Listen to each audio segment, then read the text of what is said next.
Hey everybody, I thought I'd show off a little bit of my Todd Rundgren vinyl here. I've got some Todd Rundgren vinyl records, several I've had since high school. I listened to quite a few Todd Rundgren albums quite a bit in high school, particularly Something Anything and the Todd Rundgren Utopia album. I also saw him in 1976 warm up for Bob Seger at the Pontiac Silverdome. It was the first concert I ever saw. He played as Utopia, you know. Back then, he kind of had his singer-songwriter pop stuff, but he toured a lot with Utopia, and that was almost like a Emerson, Lake and Palmer type band. And I don't think he did "Hello, It's Me" or any of those songs when I saw him back then. It was all prog rock. But anyway, I've got several albums here, and I'll say a little bit about them. I also picked up several other Todd Rundgren albums in that box of albums I bought about 20 years ago at a flea market. You might have heard me talk about that. Some old lady had a bunch of vinyl records in this flea market, and I just offered her some money for the whole box, and she just gave me, there must have been 100 albums in there. When I got home, I was shocked at how many good albums I had, and a lot of like Bebop Deluxe, some pretty good albums, you know, and including some Todd Rundgren. So I'll just say a little bit about them. I've got them kind of organized in a sort of an order. This is Something Anything. Now, this is the album I've had since maybe 9th or 10th grade in high school. I'm pretty sure I had it in sophomore year. So this was a really good album. This is the one, I think I bought it after I saw him. I saw Todd Rundgren in 1976 warm up for Bob Seger and the Silver Bullet Band at the Pontiac Silverdome, along with Elvin Bishop. That was a good show. Fooled Around, Fell in Love, and Point Blank was the first band there. And I didn't know them at all, and it was a couple years before their big hit, Nicole. But anyway, after I saw that concert, I bought this album, although he did not do "Hello, It's Me" at that concert, which is sort of the signature song on this album. You know, he used to tour a lot as Utopia in that period, and Utopia really didn't do like "Couldn't I Just Tell You" or "Hello, It's Me" that often. I think later on he kind of blended his prog rock and his pop sensibilities more, but in that period, you know, you'd see him and he was kind of either doing pop music or that heavy prog rock like in Utopia. But I bought this album at some point, Something Anything. It's a really good album. I think he did this all himself, which maybe is a little more common today, but at that time that was almost something pretty unusual. There's a picture of him, I guess, working all by himself. And this is a really good album, and this is the one I know best. It's kind of funny. I still think in terms of sides. I listened to like side 4, but it's got like "I Saw the Light," "Couldn't I Just Tell You," "It Wouldn't Have Made Any Difference," and of course "Hello, It's Me." "Hello, It's Me" is a fantastic song, such a well-written song. If you ever look at the chord structure on that, it's extra nice.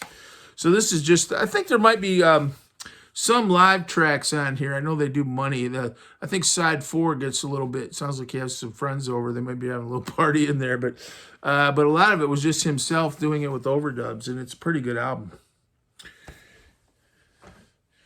This is the other album that I've had since high school, although there's no album anymore.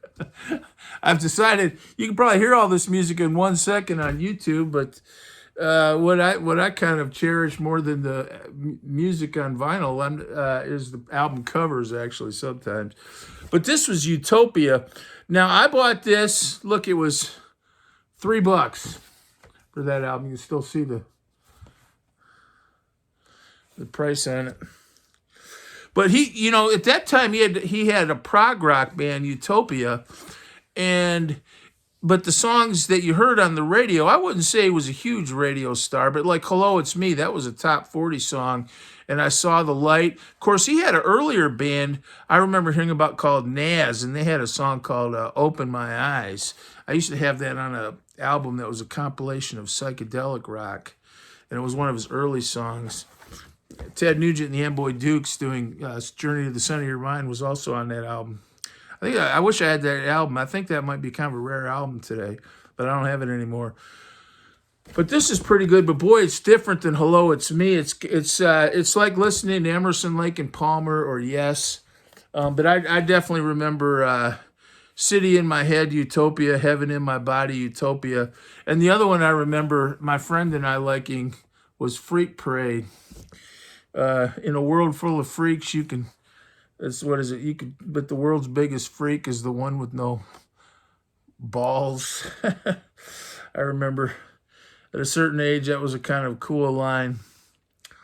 But you know, the funny thing is about this album is prog rock. I don't really remember too much any melodies on there, whereas at Something Anything, I remember a lot of melodies.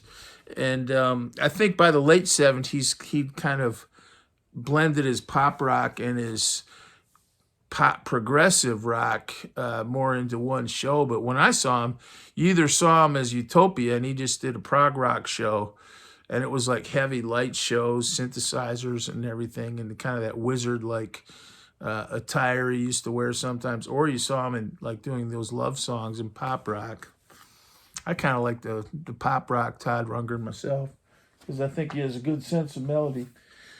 This is another Todd Rundgren album. This was actually in that, I never bought this one, but I put it here because you know why? It's another good example of album covers. Even though I never listened to this album even one time, but it's a Todd Rundgren album. But this is another album I remember seeing all the time in the racks at Johnny B. Good's record and tape store in Wheaton, Illinois, back in the 70s. And so it was a live album, and it just had that great album cover art on it. And it just showed, it's kind of like that Wet Willie album I talked about in the Eat a Peach little review I did. I didn't know who Wet Willie was, but I just remember seeing that album. I remember seeing this album cover too, because it just had one of those eye-catching album covers. And you know, it's also cool. There's nothing like an outdoor concert back then. You know, rock and roll outdoors in the sunshine. A lot of times when we think of concerts, it's always night, some dark stadium with the light show. But that kind of outdoorsy look is great. But I didn't listen to the album too much. Now, this is another one. I think it was in that box of albums I bought, but I do know several of the songs on this, and I wanted to take a minute and say a little bit about this. This came out in 1977, Oops, the Wrong Planet, and it's got Love Is the Answer on it. And so it's also a Utopia album. So I think this might be a period where he was kind of blending some of those pop rock such well-done songs like Hello, It's Me, which is Love Is the Answer. That's kind of a nice melodic pop song. But it's still a Utopia album. See, Something Anything is just a Todd Rundgren album. So, but I wanted to say a little bit about this because this album came out in 1977, and Todd Rundgren was playing at the Chicago Amphitheater, and I did not see him, but they had advertised the concert was going to be broadcast live on, was it WXRT? That I don't know if it was kind of the main FM rock station in Chicago back then. And I was listening to it. I'll put the date down because in a second you'll know why it was such a significant date. And I had a cassette deck at that time, and I was recording it. So I recorded about 45 minutes. I remember they did Oops, the Wrong World, Must Be on the Wrong Planet, Back on the Street. I remember because I had that cassette for a long time. But they were still in the early part of their show, and someone interrupted the show, and I had it on cassette. I wish I still had it, to announce that there had been a plane crash, and members of Lynard Skynard were on the plane, and it was not known at that time what had happened, but they announced it, and then a few minutes later they came on, or later that I heard that they died. I think it was even in that, I don't remember the chronology, but I remember they interrupted the concert, and I had it on cassette tape. I wish I still had that cassette tape. But it was the Todd Rundgren concert, and it was the tour supporting this album, I'm pretty sure, because they were doing several of these songs. And all of a sudden, you know, there was a break to announce the death of Lynard Skynard, or the plane crash of Lynard Skynard. And I had that on cassette for quite a while. I wish I still had it. It's the kind of thing you could upload to YouTube if you still had it. These are some other ones in that album. This is a live album, Back to the Bars. I don't know that much about this album, but I did notice it's a Todd Rundgren album. It's not a Utopia album. And it's got, I can't read anymore.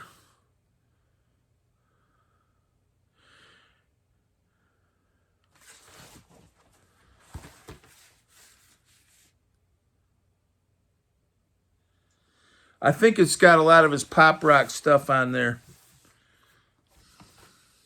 The other thing I wanted to say about these albums is they're starting to have that formula rock. You can tell a lot about albums and where classic rock was by looking at album covers.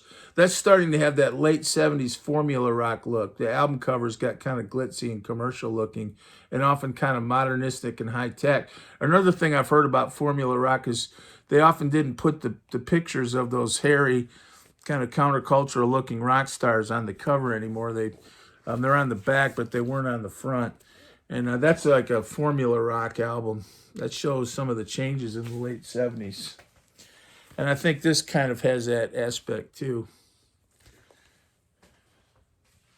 Then this is another album, Adventures in Utopia. You know, and I don't know that much about this album, but I bought it. It was in that pile. The Road to Utopia Set Me Free. This one definitely looks like an 80s product.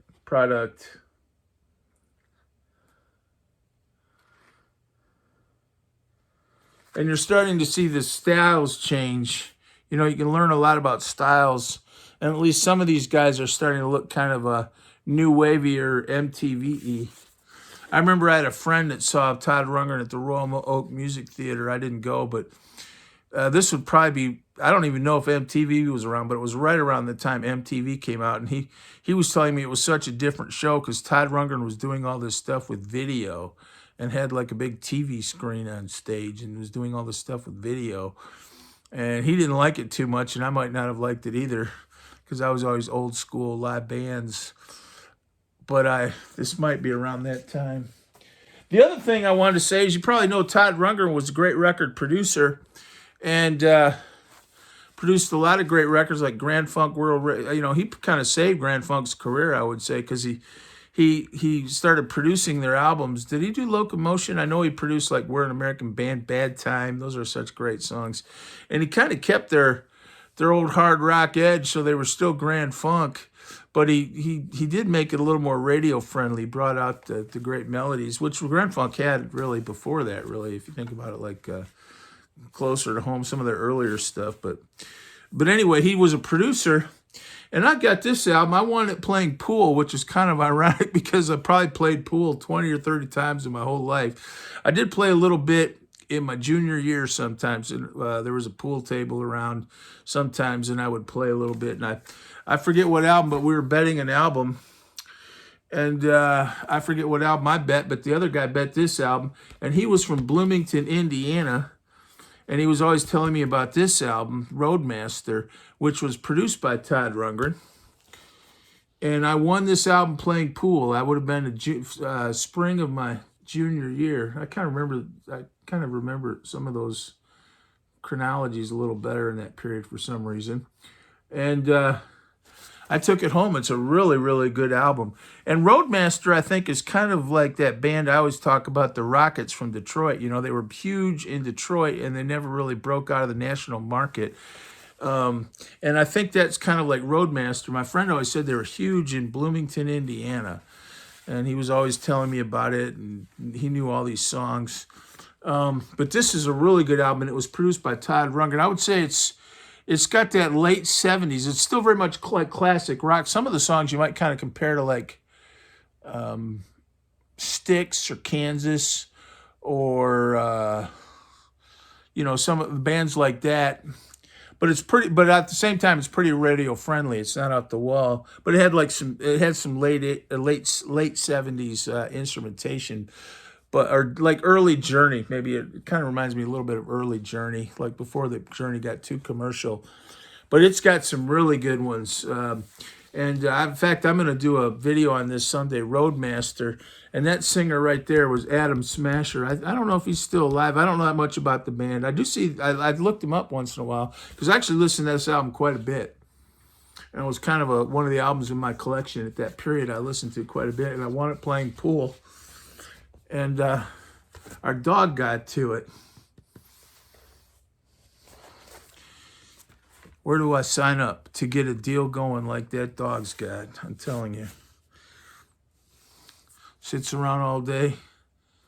Sleeps, eats, goes outside for a little bit, comes back, gets his tummy rubbed, sleeps some more. I'll clear my calendar today if you give me a deal like that. But anyway, our dog got into it years ago. But this is a really good album, and it's another Todd Rundgren album. And I remember reading in the Illinois Entertainer an article on Roadmaster years ago. I don't know if the Illinois Entertainer is still around, but it talked about these guys meeting Todd Rundgren after some show, and he invited them to Bearsville to produce this album. So Todd Rundgren's real legacy might be in music production too. I think he's done a lot. And this, I've kind of decided I'm not a documentary. I speak more on my own personal experiences. And if I don't know that much about someone, I won't talk about them at all. But I kind of remember my memories of growing up with a lot of these people. So I didn't try to research, in 1972 we did this or something, which maybe I could, but this is a great album, and I think maybe his one of his significant legacies is somewhat more unsung, as I think he's produced a lot of bands, and he's a really good producer. Great artist. I'm glad I saw him. I saw him in 1976 at the Pontiac Silverdome. I just remember there was I didn't know any of his music. I remember before the show, this girl was telling me he did Hello, It's Me, and I wasn't even that familiar with that song, but that was at least one on the radio. Of course, back then you couldn't find, you could either go buy the album or hope it came on the radio. There wasn't a way to look stuff up. I'm realizing as I do these sometimes what a big difference that is. Where back then someone said he does a song, Hello, It's Me, and I was like, I think I've heard that, but there was no real way to access it unless I went and bought the album or I happened to hear it on the radio. Now today, it's such a familiar song, and I think it had been kind of a hit when I saw him, but I wouldn't say it was huge. It wasn't like Sweet Caroline huge, but it was a pretty well-known song. But I don't remember him doing that. It was all like prog rock, and he was dressed like kind of a wizard, and it was a lot like seeing, like Emerson, Lake and Palmer, or Yes, or something like that. And it was good, but I don't remember a single song they did. I think they might have opened with that Utopia song, Heaven in My Mind. But then Bob Seger came out, and that's got to be one of the best shows Bob Seger ever did. I only saw him one time. The only show I think I would have rather seen than that Silverdome concert was the Cobo Hall one that produced Live Bullet. But that Silverdome concert, that was a really historic Bob Seger concert, 1976. And Todd Rundgren was there. Yeah. Kind of miss those days sometimes. But this album is good, and it was produced by Todd Rundgren. Well, I just wanted to say a little bit about that because Todd Rundgren's certainly a great artist. He's, by the way, as well as being a great songwriter and a great producer, he's also, I would say, one of the great rock guitar players. I mean, he holds his own with all the great rock guitar players. He's legit a great rock guitarist. So, thanks. God bless.